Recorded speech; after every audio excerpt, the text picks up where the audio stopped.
우리 옆에 계신 분들과 이렇게 한번 인사 나눴으면 좋겠습니다. 하나님께서 당신을 회복시키실 것입니다. 인사 나눕니다. 하나님께서 당신을 회복시키실 것입니다. 아멘. 또 한번 이렇게 권면하며 축복합시다. 하나님께서 당신을 사명의 자리로 부르십니다. 인사 나눕니다. 하나님께서 당신을 사명의 자리로 부르십니다. 아멘. 여러분, 인간에게 있어서 이 회복과 사명이라는 것은요, 어떠한 인과관계로 그렇게 연결되어 있을까 한번 생각을 해보면은, 여기서 이 회복이라는 것은 무엇이냐면요, 건강이나 감정 혹은 이 관계나 심리 등의 그 상태가 원래의 상태로 되돌아가는 것, 그것을 회복이라고 그렇게 이야기합니다. 그리고 사명이라는 것은 무엇을 말하냐면요, 자신에게 맡겨진 어떤 임무 혹은 이 책임을 반드시 수행하는 것을 뜻합니다. 반드시 수행하는 것. 따라서 이 회복과의 사명의 인과관계를 한번 우리가 살펴보자면요, 보통은 어떻게 일어나냐면 회복이 먼저 이루어진 이후에 사명이 주어지는 것이 더 자연스럽고 어쩌면 보편적인 그런 순서라고 볼 수 있을 것입니다. 예를 들자면요, 우리 군인들이 있는데 지금 우리 일에도 이제 뭐 한 1회 국방부 시계는 좀 천천히 흘러가는 것 같더라고요. 우리 창민이는 벌써 이제 제대할 때가 다가오는. 창민이 참 빠른 것 같은데 1회는 좀 느린 것 같더라고요. 어쨌거나 이 군인을 우리가 한번 보면요, 군인의 그 사명은 무엇입니까? 이 국가와 국민을 보호하고 수호하는 것, 그것이 이 군인의 사명입니다. 그런데 만약에 어떤 군인이 부상을 당했다면 어떻게 될까요? 부상을 당했다면요, 그 군인은 먼저 무엇이 선행되어야 됩니까? 회복이 선행되어야 됩니다. 회복된 이후에야 어떻게 할 수 있죠? 자신에게 맡겨진 그 사명을 잘 감당할 수 있게 됩니다. 만약에 부상당한 군인에게 군인의 사명을 감당하라고 그렇게 요청하거나 요구하고 명령하면 절대 그 사람은 온전하게 사명을 감당할 수 없게 될 것입니다. 우리가 몸이 아플 때도 마찬가지인 것 같아요. 우리는 삶의 다양한 그런 영역들에서 각각의 사명을 가지고 살아갑니다. 그렇지만 몸이 성하지 않으면 어떻게 됩니까? 내게 맡겨진 사명이 있다 할지라도 몸이 성하지 않으면 그 사명을 온전히 감당하는 것은 결단코 쉽지 않은 일입니다. 결국 이 몸이 온전히 회복되어져야만 이 사명을 제대로 감당할 수 있는 점 또한 이 회복과 사명의 일반적인 그런 인과관계로 볼 수 있는 것입니다. 그 심리적인 부분도 이와 동일해요. 그 심리적으로 많이 위축되어 있고 그리고 어려운 상황 가운데 놓여 있는 어떤 사람이 자신의 사명을 감당하기란 결코 쉬운 일이 아닐 것입니다. 자기 마음도 제대로 추스리지 못하고 있는데 내게 맡겨진 이 사명을 어떻게 감당하냐는 것입니다. 만약 그 사람이 자신의 사명을 감당하기 위해서는 먼저 무엇이 선행되어져야 됩니까? 심리적인 회복이 선행되어져야만 할 것입니다. 이건 역시 회복과 사명의 일반적인 인과관계로 그렇게 볼 수 있는 것입니다. 제가 전에 섬기던 교회에서도 이와 유사한 그런 일이 있었는데요, 교회가 개척되고 얼마 지나지 않아서 이 교회가 너무 수적인 부흥이 일어난 겁니다.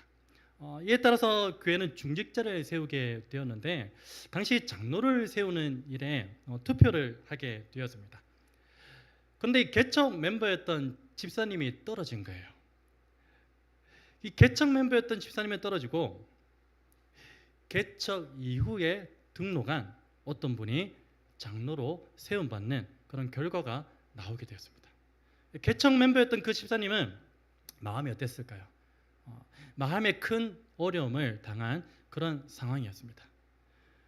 그때 이 담임 목사님은요, 그 집사님이 너무 낙심하지 않았으면 하는 그런 마음으로 그때 교회에서 뭐가 예정되어 있었냐면 주변, 제 기억으로는 그렇습니다, 주변 정리하는 그 작업이 예정되어 있었어요. 그 집사님에게 이 작업에 함께 동참해 줄 것을 그렇게 권면했어요. 그런데 그 집사님에게는 담임 목사님이 했던 그 말이 더 큰 상처가 되었는지 모르겠지만 1년 이상 의기소침한 모습으로 계시다가 결국은 집사님 가족 모두가 교회를 떠나고 말았던 그런 기억이 있습니다. 당시 저는 이 담임 목사님께서 집사님에게 보이신 그 대처가 참으로 아쉽게 그렇게 느껴졌습니다. 정작 마음의 위로가 절실했던 그 순간에 위로와 회복의 말을 전하기는커녕 교회 안에서 예정된 그 사명을 함께 감당하자고 하셨으니 저라도 어떻겠습니까? 마음에 더 큰 부담과 어려움을 느꼈을 것 같다라는 그런 생각을 해보게 되었습니다. 여러분, 그런데 이 목회의 자리에서 직접 사역을 감당하게 되고 또 오늘 이 말씀을 준비하면서 그때를 다시 한 번 더 돌아보니까 당시 이 담임 목사님의 대처가 사람의 시각과 입장에서는 분명 아쉬움이 있었던 것은 사실입니다. 그렇지만 이 성경에 기록된 하나님의 회복의 관점에서 볼 때는요, 그것이 꼭 무리한 대처는 아니었다는 것, 무리한 대처라고 보기는 어렵다라는 그런 생각을 한 번 더 해보게 되었습니다. 왜 그런가 하면요, 오늘 이 성경이 가르치는 궁극적인 회복과 더불어서 오늘 본문이 말씀하고 있는 이 궁극적인 회복은요, 바로 어떤 자리에서 이루어지냐면 사명의 자리에서 이루어진다는 것을 증가하고 있기 때문입니다. 우리는 보통 말을 통하여 어떤 위로를 통하여 환경을 통하여 회복이 이루어진다라고, 물론 그것도 눈에 보이는 회복이긴 합니다. 그러나 성경에서 가르치는 말씀하고 있는 궁극적인 회복은 어떤 위로의 자리가 아니라 사명의 자리에서 이루어진다라고 우리에게 분명하게 증거하고 있습니다. 여러분, 앞서 말씀드렸듯이 이 회복과 사명의 일반적인 인과관계는 무엇이었습니까? 회복이 먼저 선행된 이후에 사명을 감당할 수 있다는 것이었죠. 그런데 성경은요, 이 궁극적인 회복이 사명의 자리에서부터 시작된다고 가르칩니다. 오늘 본문 역시 이러한 사실을 증거하고 있는데요, 소위 850대 1의 대결에서 승리한 엘리야는 이제 어떻게 합니까? 어떤 마음을 가졌을까요? 자신이 걷고 있는 그 사명의 길이 탄탄대로처럼 열릴 것을 기대하고 있었지 않겠습니까? 하나님을 반대하고 나에 대한 안티 세력들이 그렇게 하나님의 전능하신 능력 가운데 다 죽어버렸으니 이제는 나의 사역의 길, 하나님께서 원하시는 그 길이, 뜻하심이 탄탄대로와 같이 열릴 것이다, 그런 기대를 하지 않았겠습니까? 그러나 그에게 들려온 소식은 무엇이었습니까? 사역의 길이 탄탄대로가 열렸다, 그게 아니라 아합과 이세벨이 자신의 생명을 노리고 있다는 그 소식이었습니다. 너무 큰 낙심 가운데 처해 있었겠죠. 여러분, 이 엘리야는 어떻게 했습니까? 자신의 생명을 보존하기 위해서 급하게 도망합니다. 그리고 절망과 두려움이라는 그 세상의 끝자락에 서게 됩니다. 하나님께서는 그 세상의 끝자락에 선 그 엘리야를 어떻게 하시죠? 천사를 통하여 어루만지십니다. 그리고 그 엘리야는 기력을 회복한 이후에 마침내 자신의 영적 회복을 위해 나아간 하나님의 산 호렙에 도달하게 됩니다. 그리고 그는 그곳에서 드디어 하나님을 만나게 됩니다.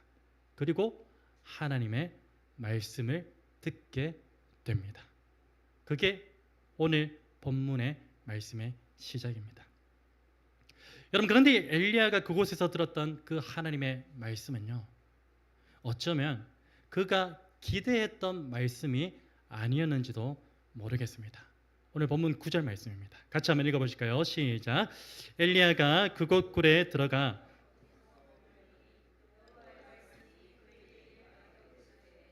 엘리야야, 네가 어찌하여 여기 있느냐?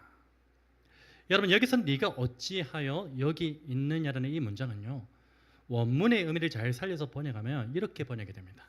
네가 여기서 무엇을 하느냐? 여러분, 물론 지금 하나님께서 엘리야를 향하여 네가 여기서 무엇을 하느냐라는 이 말씀은요, 엘리야를 향한 책망의 메시지는 아닙니다. 절대 책망의 메시지는 아니에요. 그러나 한 가지 분명한 사실은 무엇입니까? 온갖 외로움과 두려움의 무게를 짊어진 채로 하나님의 말씀을 듣고자 40일 만에 하나님의 산에 도착한 그 엘리야가 듣고 싶었던 메시지는 아니었다는 것입니다. 여러분, 입장을 바꿔 한번 생각해 보십시다.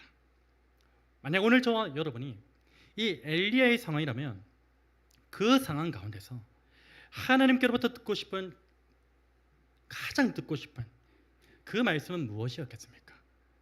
위로의 메시지 아니었겠습니까? 위로의 메시지가 당연하죠. 사랑하는 아들아, 내가 너의 수고를 너무 잘한다. 네가 나를 위하여 홀로 고군분투하면서 얼마나 큰 외로움과 두려움에 빠져 있었는지도 내가 너무나 잘 알고 있단다. 아들아, 조금만 더 힘을 내자. 이런 위로와 격려의 메시지 아니었겠습니까? 그런데 여러분, 영혼과 육체가 모두 지쳐있는 그 상황 속에서 40일 만에 하나님의 산 호렙에 도착한 그 엘리야를 향하여 하나님께서 처음으로 하신 말씀이 무엇이라고요? 너 지금 여기서 뭐하고 있니?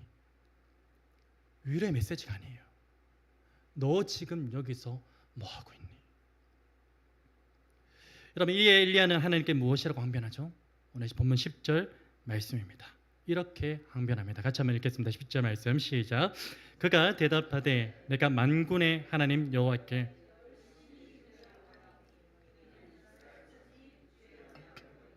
주의 제단을 헐며 칼로 주의 선지자들을 죽였음이오며 오직 나만 남았거늘 그들이 내 생명을 찾아 빼앗으려 하나이다. 여러분, 여기서 열심이라는 단어는요, 원어로는 질투라는 의미예요. 질투.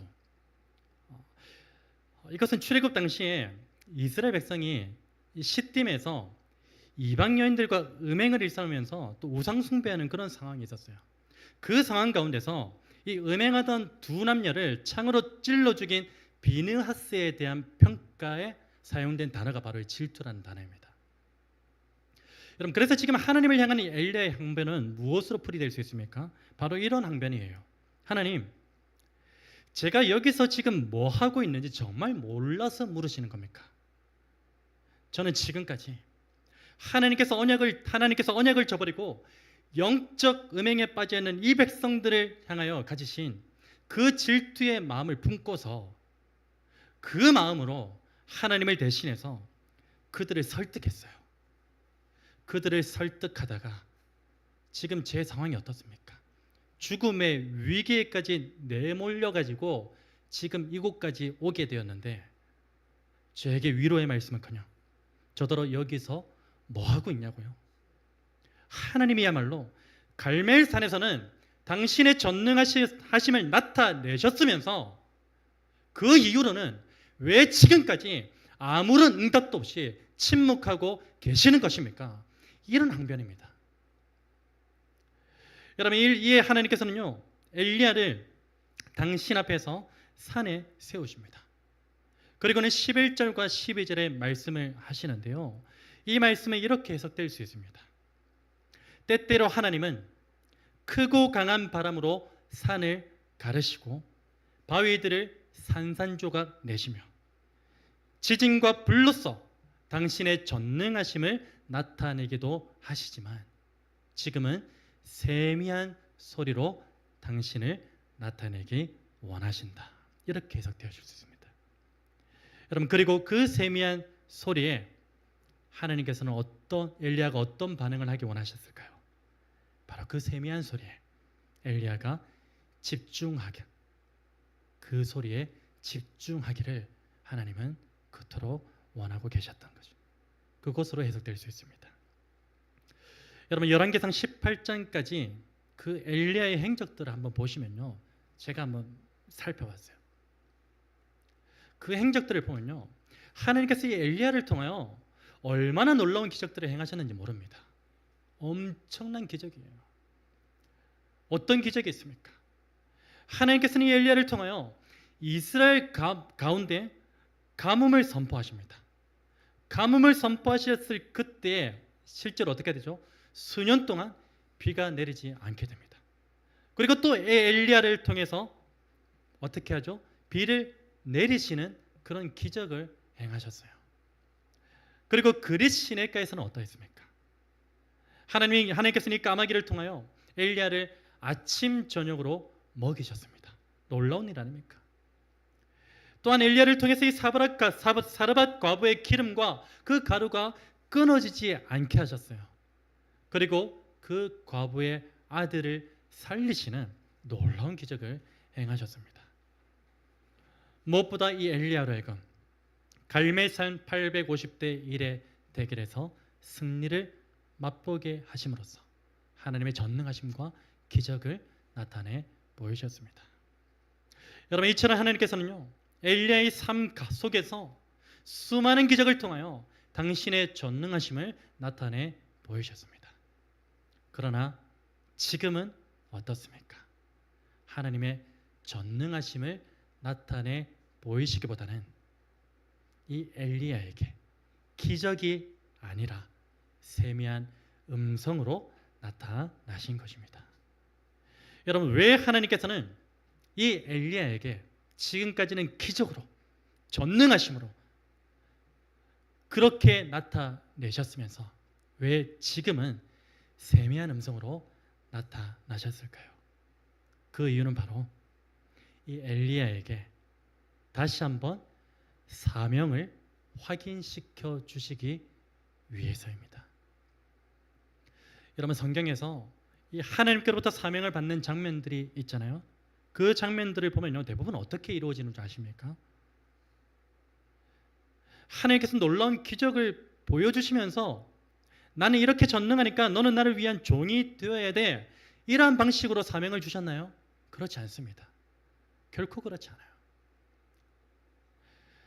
하나님께서 그들에게 사명을 주실 때는요, 오늘 본문의 엘리야에게 세미한 음성으로 다시 한번 사명을 확인시켜 주신 것처럼요, 성경에 기록된 수많은 종들에게 동일하게 친히 말씀으로 사명을 주셨습니다.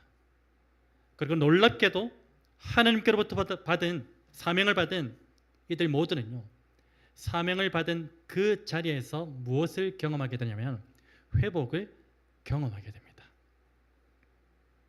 그것을 어떻게 알 수 있습니까? 사명을 받고 즉시 그 사명의 길로 달려갔기 때문입니다.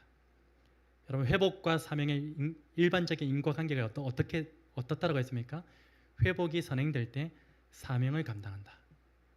그러나 그들은 지금 사명만 받았는데 사명을 감당하고 있습니다. 그게 무엇을 말합니까? 사명의 자리에서 곧 회복의 은혜를 맛보았다는 것입니다. 여러분, 아브라함을 보십시오. 하나님께서는 아버지를 잃은 그 슬픔에 빠져있는 그 아브라함에게 찾아와서 어떤 위로의 말씀을 하신 것이 아니에요. 무엇을 하셨습니까?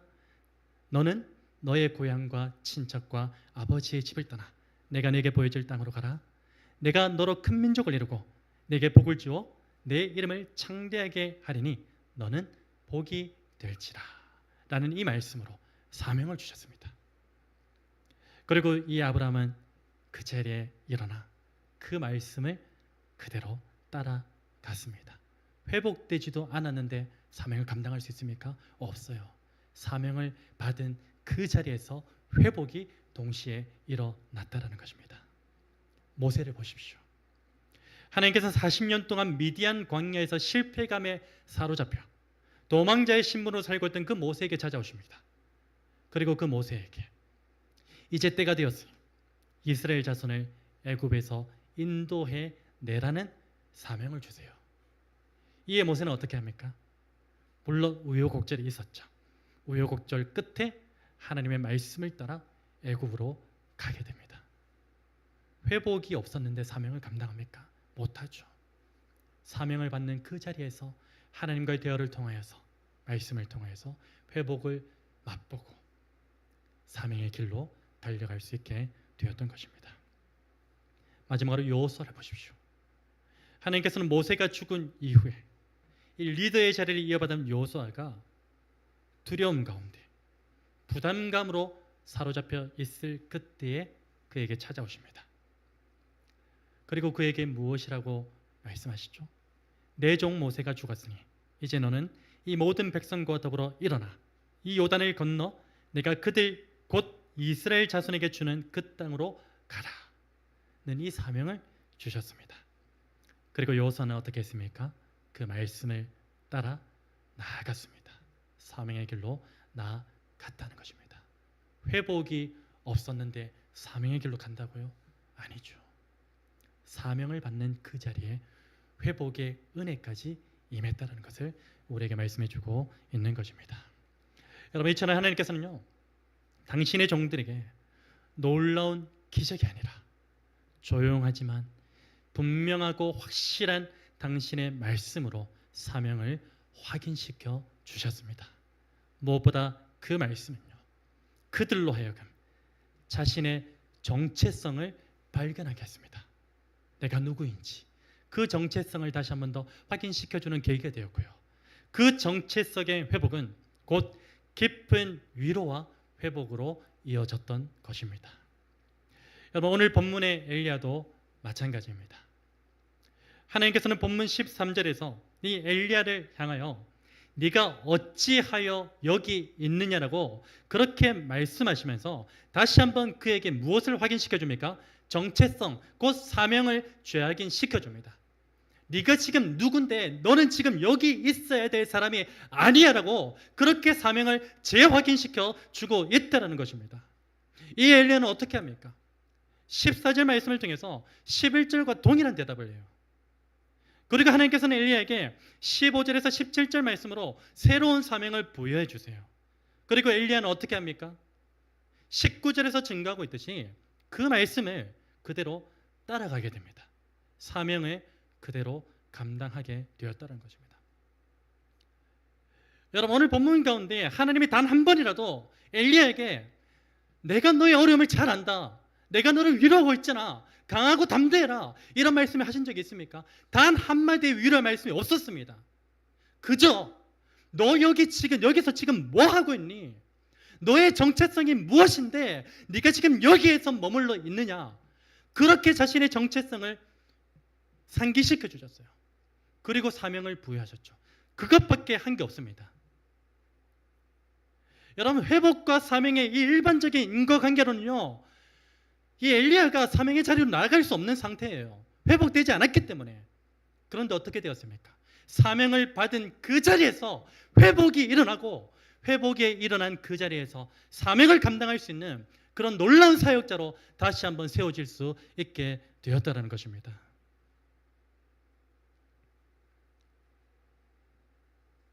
이런 무언가 이상하지 않습니까? 오늘 본문의 엘리야뿐만 아니라 앞서 언급한 아브라함과 모세, 그리고 여호수아 모두는요, 낙심과 슬픔에 빠져 있었죠. 두려움에 빠져 있었습니다. 그때 하나님께로부터 위로의 말씀을 받았습니까? 아니에요. 사명을 받았어요. 그리고 그들은 그 말씀을 따라갔습니다. 무엇을 말합니까? 다시 말해 이들은요, 회복된 이후에 사명을 감당하게 되는 그 회복과 사명의 일반적인 인과관계를 넘어서, 훨씬 뛰어넘어서 하나님께로부터 사명을 받은 그 순간에 자신의 정체성이 회복되어지고, 그 정체성의 회복이 곧 깊은 위로와 궁극적인 회복으로 이어졌다는 것을 우리에게 말씀해 주고 있는 것입니다. 여러분, 오늘 이 자리에 있는 저와 여러분 모두는 어떠한 존재입니까? 바로 궁극적인 회복이 필요한 존재인 줄로 믿습니다. 또한 그 회복을 끊임없이 추구해야 하는 존재임을 잊지 마시기를 간절히 부탁드립니다. 그래서 오늘 저와 여러분은요, 날마다 우리의 정체성을 다시 발견하게 하는 그 하나님 말씀 앞으로 나아가야 되는 줄 믿으시기를 바랍니다. 그리고 그 말씀 앞에서 하나님께서 우리에게 주신 그 사명을 다시 한 번 더 확인해야 되는 줄로 믿습니다. 무엇보다 그 사명의 자리가 바로 하나님께서 우리를 궁극적인 회복으로 이끄시는 그 자리라는 사실을 반드시 기억하시기를 바랍니다. 여러분, 부활하신 예수님께서 당신을 3번이나 부인하고 깊은 낙심 가운데 빠져있던 그 제자 베드로를 찾아오셨을 때 그분이 베드로에게 건네신 말씀이 무엇이었습니까? 위로의 메시지였습니까? 아닙니다. 예수님께서는 베드로에게 동일한 질문을 3번 반복하셨죠. 어떤 질문입니까? 네가 나를 사랑하느냐? 여러분, 이 질문을 오늘 본문과 연결해서 보면요, 이 질문은요, 그냥 단순하게 예수님을 향한 베드로의 감정이 무엇인지 확인하는 차원에서의 질문이 아니에요. 진짜 베드로가 나를 사랑하는지 그걸 확인해서 물으신 질문이 아니라는 것입니다. 이 질문은 무엇입니까? 이것은 마치 하나님께서 이 엘리야에게 물으셨던 그 질문, 곧 네가 지금 여기서 무엇을 하느냐, 그 질문과 동일한 물음으로써 예수님께서 베드로의 정체성을 다시 한번 일깨워주고 그를 사명의 자리로 다시 세우는 그런 질문이었는 줄로 믿으시기를 축원합니다. 네가 나를 사랑하느냐, 사랑의 감정을 확인하는 게 아니라 너는 지금 그 자리에서 물고기나 잡으면서 그렇게 살아야 되는 사람이 아니야. 너의 정체성이 무엇이니, 너의 사명이 무엇인지 그것을 깨닫게 해주시기 위해서 네가 나를 사랑하느냐, 그 질문을 3번이나 반복하셨던 것입니다. 이후 예수님께서는 자신의 정체성을 다시 확인한 이 베드로에게 무엇이라 말씀하십니까? 사명을 주세요. 내 양을 치라, 내 양을 먹이라, 그 말씀으로 사명을 주셨고요. 그러니까 이후에 베드로는 어떻게 되었습니까? 사명의 자리에서 궁극적인 회복을 맛보게 되었고요. 이후에 누구보다 십자가의 길을 담대하게 걸어가는 그런 사도가 되었던 것입니다. 사랑하는 여러분, 오늘 저와 여러분 가운데 여러 가지 어려움으로 인해서 낙심과 좌절, 혹은 두려움과 우울감, 상심에 빠져 있는 그런 분들이 계십니까? 그렇다면 오늘 저와 여러분을 궁극적으로 회복시키시는 그 하나님의 말씀 앞으로 담대하게 나아가시는 은혜가 있기를 주님의 이름으로 축복합니다. 마지막 우리는 이 사실을 잊지 말아야 합니다. 예수님께서는요, 겟셋마네 동산에서 기도하실 때 앞으로 자신이 겪게 될 그 고통과 외로움, 그리고 무엇보다 창세전부터 완전한 연합을 이루셨던 하나님 아버지와 단절된다라는 그 사실을 잘 알고 계셨습니다. 그런 고통과 외로움, 슬픔 모두 알고 계셨어요. 그러나 그 깊은 외로움 가운데서도 예수님께서는 낙심하지 않으셨습니다. 예수님께서 낙심하지 않으셨던 그 이유는 무엇입니까? 단 한 가지입니다.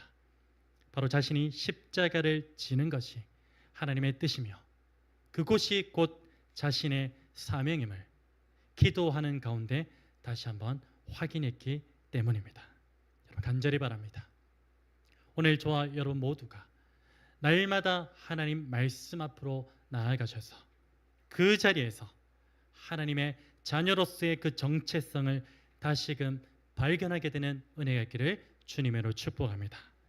그리고 우리에게 주신 그 사명을 그 말씀의 자리에서 다시 한번 재확인함으로써 예수 그리스도를 믿은 그 순간부터 시작된 우리의 사명을 매일의 삶 속에서 믿음으로 이루어 가시는 저와 여러분의 복된 인생 되시기를 우리 주 예수 그리스도로 축원합니다.